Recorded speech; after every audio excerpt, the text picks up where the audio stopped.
Rickshaw Mujahideen की खुफिया hide out की तरफ जा रहा था। एक चौक मुजाहिदों की खुफिया कमीनगाह वाले टीले से काफी पीछे था। मैं वहां जाकर उतर गया। मेरे पास उतने ही पैसे रह गए थे जितना रिक्शे का किराया था। वहां से मैं रात के अंधेरे में टीले की जानिब पैदल चल पड़ा। टीले पर अंधेरा और खामोशी तारी थी। मैं खुफिया रास्ते से होता हुआ कमीनगाह में आ गया। कमांडो खालिद सो रहा था। हमारे एक मुजाहिद ने उसे जगा दिया। उसने मुझे देखा तो सर पकड़कर बैठ गया। कहने लगा, खुदा का शुक्र है कि तुम्हारी इंसानी सूरत नजर आई। करमदाद, इस तरह हमारा मिशन कभी मुकम्मल नहीं हो सकेगा। तुम अचानक गायब हो जाते हो और फिर अचानक जाहिर हो जाते हो। मैं उसके पास बैठ गया। खालिद भाई, लगता है मेरे इख्तियार में कुछ नहीं रहा। ये जो मुझ पर इंसान से सांप और सांप से इंसान बन जाने का दौरा पड़ता है, इस पर मेरा कोई इख्तियार नहीं। खुदा से दुआ करो कि वो मुझे इस अजाब से निजात दिलाए। इसके बाद हमने झांसी वाले आर्मी एमुनिशन डिपो की बातें शुरू कर दी। कमांडो खालिद कहने लगा, हमारा मुजाहिद इस एमुनिशन डिपो की एक एक तफसील मालूम करके ले आया है। गोला बारूद का ये डिपो एक टीले के ऊपर है। वहाँ सिक्योरिटी बहुत सख्त है। पहाड़ी के चारों जानिब ढलान पर मशीन गन्नों के 4 मोर्चे हैं। मैंने पूछा, क्या रात को संतरी गश्त भी लगाते हैं? खालिद ने कहा, ये बात मैंने अपने मुजाहिद से खास तौर पर मालूम की थी। चूंकि कोई इमरजेंसी वाली बात नहीं है, इसलिए रात को या दिन के वक्त वहाँ कोई पेट्रोल पार्टी गश्त नहीं लगाती। एमुनिशन डिपो में अंदर जाने का गेट किस तरफ है? कमांडो खालिद ने मुझे कॉपी के एक सफे पर उसका पूरा नक्शा बनाकर दिखाया। कहने लगा, हफ्ते में 2 बार यहाँ से फौजी ट्रकों में गोला बारूद और जदीद तरीन असलहा भरकर मकबूजा कश्मीर में तैनात भारतीय यूनिटों को सप्लाई किया जाता है। मैंने खालिद से कहा, इस जगह सिविलियन मजदूर भी काम जरूर करते होंगे। तुम सिर्फ ये मालूम करो कि अगर वहाँ सिविलियन मजदूर भी काम करते हैं तो वो कौन हैं और झांसी में कहाँ कहाँ पर रहते हैं। मुझे यकीन है कि चूंकि ये जखीरा शहर के अंदर है, इसलिए रोज यहाँ से असलहा वगैरह ट्रकों में लादा जाता है। कम से कम उस रोज 4-5 सिविलियन मजदूर फौजियों का हाथ बटाने जरूर आते होंगे। खालिद ने कहा, मैं कल ही मालूम करके तुम्हें बताता हूँ। तुम अब तो कहीं नहीं जाओगे ना? मैंने कहा, अब नहीं जाऊंगा। अब मेरी काया पलट भी हो गई, तब भी मैं अपने इस अहम तरीन मिशन को मुकम्मल किए बगैर यहाँ से नहीं जाऊंगा। कमांडो खालिद ने उसी वक्त अपना एक आदमी शहर की तरफ दौड़ा दिया कि वो अपने खास सुराग रसां को बुला कर ले आए, क्योंकि झांसी की तरफ एक गाड़ी भोपाल स्टेशन से मुंह अंधेरे छूटती है। कोई आधे घंटे बाद अपना सुराग रसां भी आ गया। खालिद ने उसे खास हिदायत देकर स्टेशन की तरफ रवाना कर दिया। दूसरे दिन शाम के वक्त मैं और खालिद कमीनगाह की कोठरी में बैठे अपने मिशन की तफसीलात का जायजा ले रहे थे कि एक मुजाहिद आ गया। वो साधु सन्यासी के भेष में था। उसकी ड्यूटी खुफिया कमीनगाह के टीले से कुछ फासले पर रहकर निगरानी करने की थी। उसने आकर बताया कि बाहर मामला कुछ मशकूक नजर आता है। खालिद ने पूछा, क्यों, क्या बात हुई? मुजाहिद हमारे पास ही बैठ गया। कहने लगा, दोपहर के वक्त से लेकर 1 घंटा पहले तक पुलिस की एक जीप टीले के पीछे जो सड़क है उसके 4-5 चक्कर लगा चुकी है। हमने पूछा, क्या ये जीप टीले की तरफ भी आई थी? वो बोला, टीले की तरफ जीप तो नहीं आई, लेकिन 2 सिपाही जीप से उतरकर टीले के करीब गए। ऐसा लगता था कि वो किसी की तलाश में है। मैंने खालिद से कहा, किसी ने मुखबरी तो नहीं कर दी? मेरा ख्याल है कि हमें ये जगह कुछ दिनों के लिए खाली कर देनी चाहिए। कमांडो खालिद ने नफी में गर्दन हिलाते हुए कहा, मुखबरी नहीं हो सकती। फिर खुद ही कहने लगा, हो सकता है पुलिस किसी मफरूर मुजरिम की तलाश में हो। जो मुजाहिद ये खबर लेकर आया था कहने लगा, सर मुझे दाल में कुछ काला लगता है। करमदाद साहब की तजवीज मुझे मुनासिब लगती है। हमें कुछ दिनों के लिए यहाँ से किसी दूसरी जगह चले जाना चाहिए। मगर कमांडो खालिद ने इस तजवीज को मुस्तरद करते हुए कहा, हमारी खुफिया जगह जिस मकाम पर है वहाँ कोई नहीं आ सकता। आज तक किसी को कानो कान इसकी खबर नहीं हुई। दूसरी बात यह है कि भोपाल पुलिस में हमारे 2-4 आदमी ऐसे मौजूद हैं जो हमें हंगामी हालात पैदा हो जाने की सूरत में फौरन इत्तला कर सकते हैं। इसलिए परेशान होने की जरूरत नहीं। तुम अपने ठिकाने पर जाकर बैठ जाओ और निगरानी करते रहो। अगर हालात ज्यादा तशवीशनाक नजर आए तो हमें फौरन खबर कर देना। फिर हम यहाँ से पुराने किले वाली जगह पर चले जाएंगे। मुजाहिद चला गया।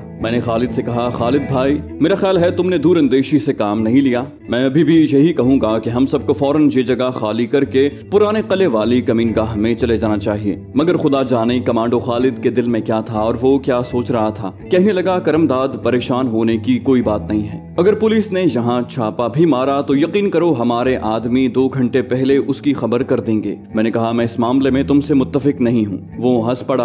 भाई, इन बातों को अभी रहने दो। ये बताओ कि हमें अपने मिशन के लिए और किस किस चीज की जरूरत है। मैंने कहा, सबसे पहले तो किसी तरह हमें ये मालूम करना होगा कि जब एमुनिशन डिपो से ट्रकों में गोला बारूद लादा जाता है तो क्या उस वक्त शहरी मजदूर भी फौजियों का हाथ बटाते हैं या नहीं। अगर सिविलियन मजदूर उस रोज वहाँ आ जाते हैं तो इन मजदूरों की तादाद कितनी है और वो शहर में कहाँ कहाँ रहते हैं। खालिद बोला, ये हमें उसी हफ्ते मालूम हो जाएगा, इसकी तुम फिक्र न करो। जब शाम का अंधेरा रात के अंधेरे में घुल मिल गया और खालिद की घड़ी ने शाम के 7 बजाए तो मैंने उसे कहा कि मैं नागिन की खैर खैरियत मालूम करने भेरू जी के मंदिर में जा रहा हूँ। नागिन दुर्गा के बारे में मैंने खालिद को सारा किस्सा सुना दिया था। उसने मेरे जाने पर कोई एतराज न किया, सिर्फ इतना कहा कि अब तो भाभी भी यहाँ नहीं है, दुर्गा भी सांप के रूप में नहीं है और वो तुमसे प्रेम करती है, इसलिए जरा मोहतात होकर रहना। मैंने हंसकर कहा, खालिद भाई मैं इतना कच्चा और कमजोर नहीं हूँ और फिर मुझे अपने खुदा पर पूरा भरोसा है। खालिद बोला, फिर भी एहतियात जरूरी है, मगर तुम खाना तो खाते जाओ,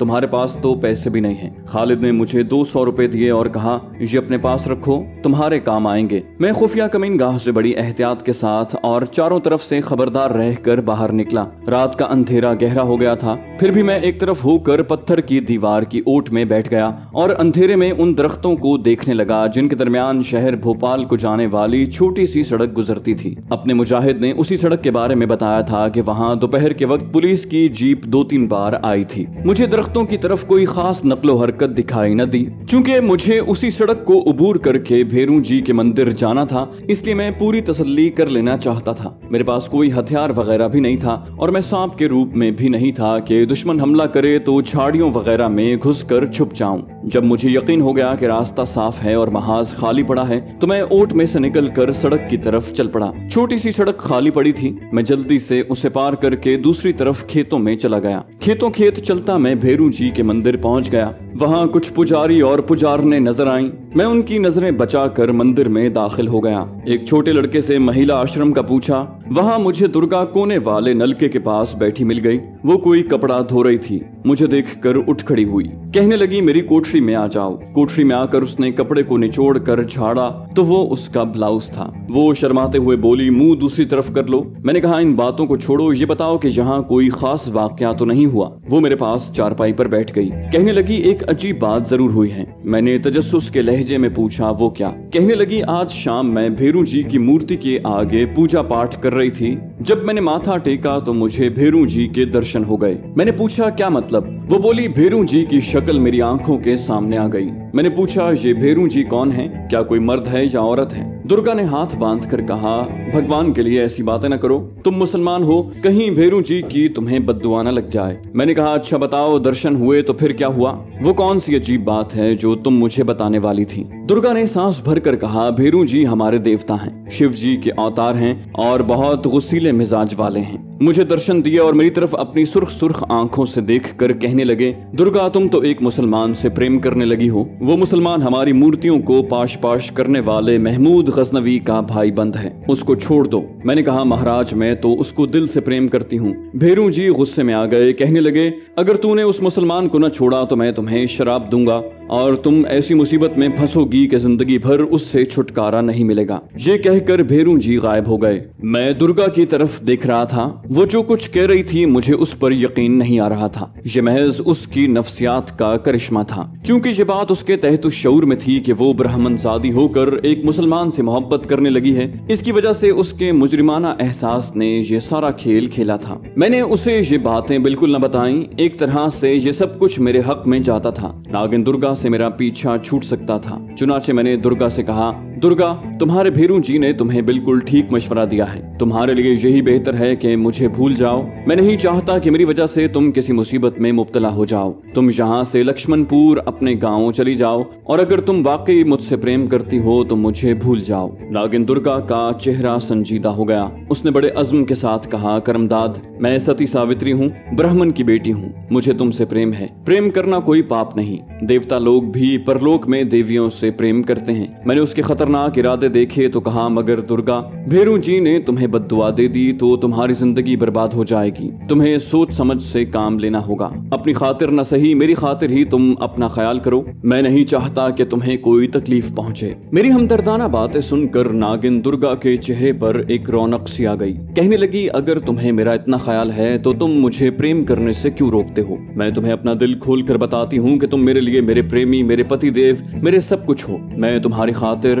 तुम्हारे प्रेम की खातिर अपनी जिंदगी एक बार नहीं 1000 बार कुर्बान कर सकती हूँ। मामला खतरनाक सूरत इख्तियार करता जा रहा था। मैं उसे लक्ष्मणपुर भेजना चाहता था और वो मुझसे अलग होने पर तैयार नहीं थी। मैंने एक और तरीके से उसे राजी करने की कोशिश करते हुए कहा, दुर्गा तुम एक बार लक्ष्मणपुर चली जाओ, मैं तुमसे वादा करता हूँ कि मैं हफ्ते में एक बार तुमसे मिलने जरूर आया करूंगा। नागिन दुर्गा ने नफी में सर हिलाते हुए कहा, करमदाद जी मैं अब तुम्हें अपनी नजरों से ओझल नहीं होने दूंगी। मेरी जिंदगी का कोई भरोसा नहीं है कि कब मेरे साथ क्या हो जाए। अब तो देवता भेरू जी भी मेरे खिलाफ हो गए हैं। जब तक जीती रहूंगी तुम्हें अपनी आंखों के सामने रखूंगी। उस वक्त मामले को ज्यादा तूल देना मुनासिब नहीं था। मैंने कहा, लेकिन तुम इस मंदिर में भी तो अब नहीं रह सकती। इस मंदिर का देवता तुम्हारा दुश्मन बन गया है। दुर्गा ने सर को बाखियाना अंदाज में झटक कर कहा, भेरू जी मेरे प्रेम करने की वजह से मेरे दुश्मन हो गए हैं तो मैं शिव जी महाराज के आगे फरियाद करूंगी। शिव जी भी तो अपनी पत्नी पार्वती से बहुत प्रेम करते हैं, वो जरूर मेरी मदद करेंगे। मैंने बात खत्म करते हुए कहा, जैसे तुम्हारी मर्जी, अगर तुम यहाँ रह सकती हो तो बेशक रह जाओ। मैं भी इसी शहर भोपाल में हूँ। जब तक यहाँ हूँ तुम्हें दूसरे तीसरे रोज आकर मिल जाया करूंगा,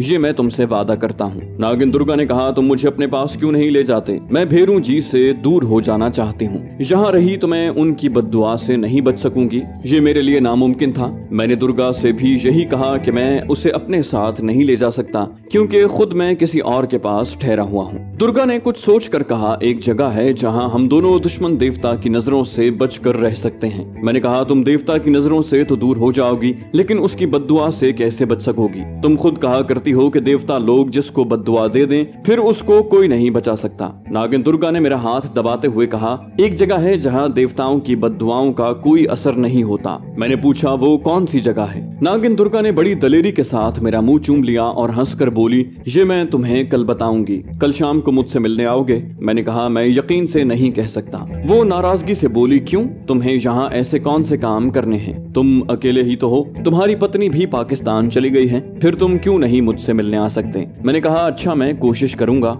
मैं जाने लगा तो नागिन दुर्गा मुझसे बगलगीर हो गई। वादा करो कि तुम कल जरूर आओगे। मैंने कहा, मैं वादा करता हूँ। वो खुश हो गई। उसने मुझे पकड़कर जबरदस्ती बिठा लिया। कहने लगी, अब मेरे साथ खाना खाकर जाओ, मैं अभी खाना लेकर आती हूँ। मैंने उसे बहुत कहा कि मुझे भूख नहीं है, मगर वो न मानी और मुझे कोठरी में बिठाकर खाना लेने चली गई। उसके जाने के बाद मेरे दिल में ख्याल आया कि उठकर चला जाऊं और भोपाल शहर के किसी मुस्लिम होटल में बैठकर बिरयानी खाऊं। मेरे पास पैसे भी थे। फिर ये सोचकर बैठा रहा कि दुर्गा खाना लेकर आएगी, मैं न हुआ तो उसका दिल टूट जाएगा। वो खाना लेकर आ गई। मंदिर के भंडार का खाना था, चावल, भाजी, दही और साथ 6-7 लड्डू पेड़े थे। मैंने ये देखा कि भारत में लोग मिठाइयाँ बड़े शौक से खाते हैं। हम दोनों ने मिलकर खाना खाया। खाना खाने के दौरान दुर्गा मुझसे प्यार मोहब्बत की बातें करती रही। कहने लगी, करमदाद मेरा इस संसार में अब तुम्हारे सिवा और कौन है? कोई भी नहीं। अगर तुम भी मुझे छोड़ गए तो मैं मर जाऊंगी। देवता भेरू वैसे भी मेरे खिलाफ हो गया है।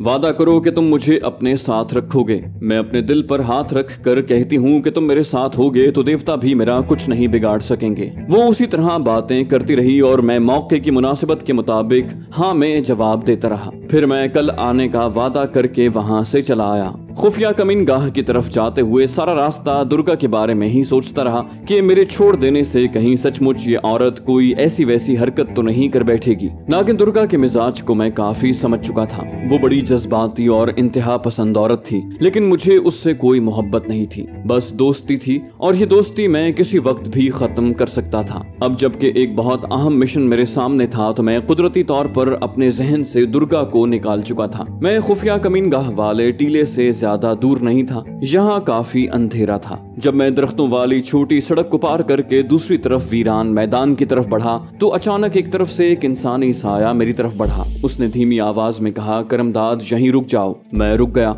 साया करीब आ गया। ये वही मुजाहिद था जो साधु के भेष में खुफिया कमीनगाह की निगरानी की ड्यूटी पर मामूर था। वो मुझे खींचकर दरख्तों के नीचे अंधेरे में ले गया और कहने लगा, आखिर वही हुआ जिसका मुझे डर था। पुलिस को कमीनगाह की मुखबरी हो गई थी। तुम्हारे जाने के फौरन बाद अपने एक आदमी ने मुझे आकर इत्तला दी कि पुलिस की पूरी गार्ड मुसल्ला होकर छापा मारने आ रही है। अगर मैं ऐन उस वक्त भागता हुआ जाकर कमांडो खालिद को खबरदार न करता तो उनमें से कोई भी बच नहीं सकता था। पुलिस के 2 ट्रक आए थे। पुलिस आते ही कमीनगाह में घुस गई और मशीन गन्नों की फायरिंग शुरू कर दी। मैंने पूछा क्या हमारे साथी फरार हो चुके थे? वो बोला यही तो मैं तुम्हें बता रहा हूँ। मैंने ऐन वक्त पर उन्हें खबरदार कर दिया और तमाम मुजाहिद अपना जरूरी सामान और कागजात और असलहा वगैरह लेकर फरार होने में कामयाब हो गए। पुलिस को खाली कमीनगाह मिली होगी। मैं सिर्फ तुम्हारे लिए यहाँ बैठा था। मैंने तुम्हें जाते हुए देख लिया था और कमांडो खालिद ने मुझे हिदायत की थी कि मैं तुम्हें अपने साथ लेकर पुराने किले वाली कमीनगाह में आ जाऊं।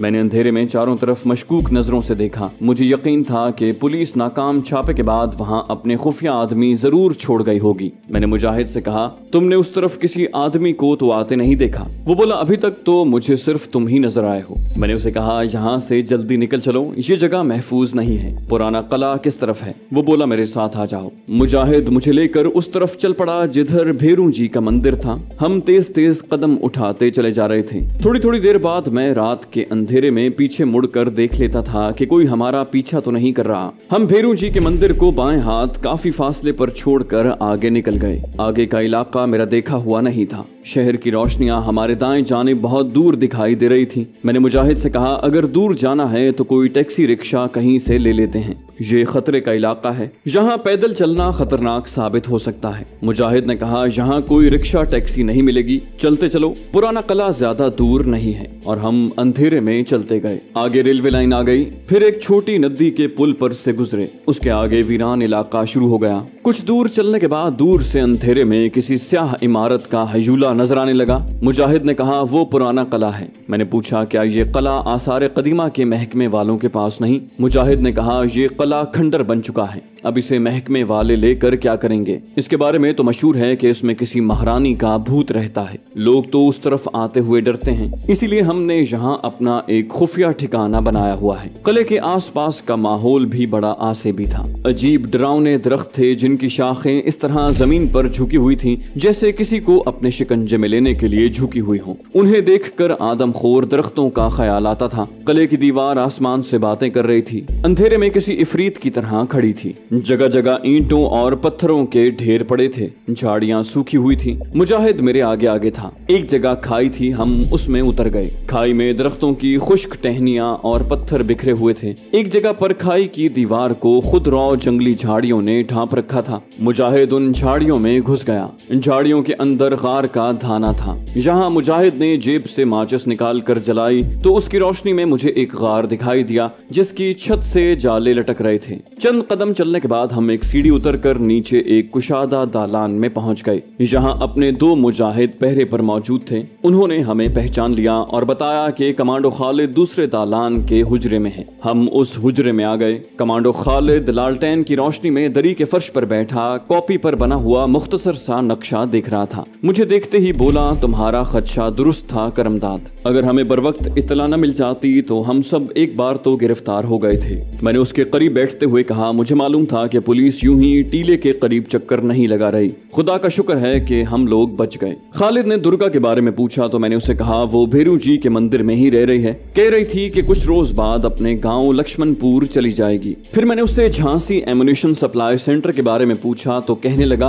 अपना जासूस कल यहाँ परसों आकर बताएगा कि वहाँ एम्युनिशन सप्लाई की क्या सूरत हाल है। फिर उसने नक्शे वाली कॉपी बंद करके एक तरफ रख दी और खाने के बारे में पूछा। मैंने कहा खाना मुझे दुर्गा ने ही खिलाया था। वो हंसने लगा। मंदिर के पुजारियों का प्रसाद खाकर आ रहे हो? मैंने कहा खालिद भाई, दुर्गा ने बहुत इसरार किया। रुक गया वरना मैं तो शहर के किसी मुसलमान होटल से मुर्ग बिरयानी खाना चाहता था। इतने में चाय आ गई और हम चाय पीने लगे। दूसरे रोज जम्मू कश्मीर से अपने आदमी आ गए। उन्होंने बताया कि वो मेरी बीवी जमीला को पाकिस्तान में उसके माँ बाप के हवाले करके वापस आ रहे हैं। मैंने उनसे जमीला के माँ बाप की खैरियत वगैरह मालूम की। ये भी पूछा कि जमीला बीबी तो अपने माँ बाप से मिलकर बड़ी खुश हुई होगी। मुजाहिद कहने लगा सर वो सब आपकी खैरियत का पूछ रहे थे, आपके बारे में सब बड़े परेशान थे। मैंने उन्हें बताया कि आप बिल्कुल महफूज हैं और बड़ी जल्दी वापस पाकिस्तान आ जाएंगे। भाभी ने आती दफा आपके नाम एक पैगाम दिया था। मैंने बेताबी से कहा जल्दी बताओ। मुजाहिद कहने लगा सर भाभी साहिबा कह रही थी कि आप अपना ख्याल रखें और कभी बीमार हो तो घर से बाहर मत निकलें। उन्होंने ये भी कहा था कि वो आपके लिए दुआ भी मांगेंगी। मुझ पर से जैसे बहुत बड़ा बोझ उतर गया था। तो दोस्तों ये थी हमारी आज की एपिसोड। उम्मीद करते हैं आपको हमारी कहानी पसंद आई होगी। जाने से पहले इस वीडियो को लाइक कीजिए और शेयर करना मत भूलिए। कमेंट करके हमें बताइए कि आपको हमारी वीडियो कैसी लगी। और अगर अभी तक आपने इस चैनल को सब्सक्राइब नहीं किया तो इसे सब्सक्राइब कीजिए और बेल आइकन दबाकर ऑल नोटिफिकेशंस ऑन कर लीजिए।